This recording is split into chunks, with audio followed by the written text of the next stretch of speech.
आजची ही व्यापाराची बैठक जी आहे ही खरं याच्यासाठी घेण्यात आली होती की GSTचे जे बदल केले गेले त्याचा परिणाम सर्वसामान्य लोकांपर्यंत पोहोचला आहे, परंतु व्यापाऱ्यांचे देखील काय म्हणणं आहे, त्यांच्या समस्या काय, GST वाढला काय, कमी झाला का, व्यापारी कुठून फरक पडला आहे। GST किसको भरना था, लोगों को भरना था, लेकिन फिर भी फर्क क्या पड़ने वाला था ये आपको वापस समझ बता रहा है। जितना उसका पैसा बचेगा आपकी चीजें और खरीदी है, आपको तो उसका सेटअप मिल जाता है, लेकिन कॉमन आदमी जो है उसका किसको बड़ा फर्क पड़ता है। इसको मैं कोई अकाउंटेंट नहीं हूँ, कोई इकोनॉमिक संमेलन ठेवला होता। सगळे माझे व्यापारी बंधू इथे उपस्थित होते। आमचे मार्गदर्शक व मोठे बंधू वस्त्रोद्योग मंत्री नामदार संजय भाऊ सावकारे यांनी मार्गदर्शन केलं।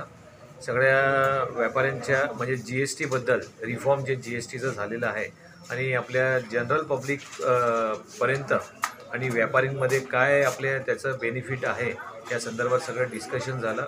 याच्यामध्ये आपल्या सगळ्यांना एकच मी विनंती करेन सगळ्या भुसावळवासियांना की त्यांनी आपल्या आपल्या भुसावळ म्हणजे जे उद्योग आहे ते आपले मेड इन इंडिया हे सगळ्यांनी घ्यायला पाहिजे आणि आपल्या देशाचं जे मोदींचं स्वप्न आहे 1947 चं भारत त्यांच्या दूरदृष्टिकोनप्रमाणे जे काही आपल्याला दिसतं त्या जे त्यांनी स्वप्न तो पूर्ण करायचं आहे त्या हिशोबानं हे GSTचं रिफॉर्म केलेलं आहे। आज आमच्या भुसावळमध्ये एक अजून खुशीची गोष्ट आहे की नगर अध्यक्षाची सोडत इथे पूर्ण महाराष्ट्राची सुटलेली आहे।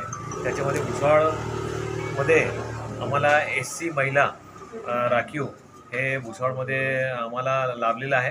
तसं आमचे किरण भाऊ कोलते त्याच्यानंतर संदीप भाऊ सुरवाडे यांनी इथे सांगितलं की आमच्या डोळ्यासमोर प्रतिष्ठा महिला मंडळ यांच्या माध्यमातून रजनीताई सावकारे पण अजूनची आमची त्यांच्याशी चर्चा झालेली नाही। त्याच्यानंतर आमचे नामदार संजय भाऊ सावकारे यांच्याशी पण चर्चा झालेली नाही, पण संभावित आम्ही हे सांगू इच्छितो की इथे भारतीय जनता पार्टीचा या नगरपालिकेवर भारतीय जनता पार्टीचा झेंडा फडकणार। याच्या हे काळ्या दगडावरची रेष आहे।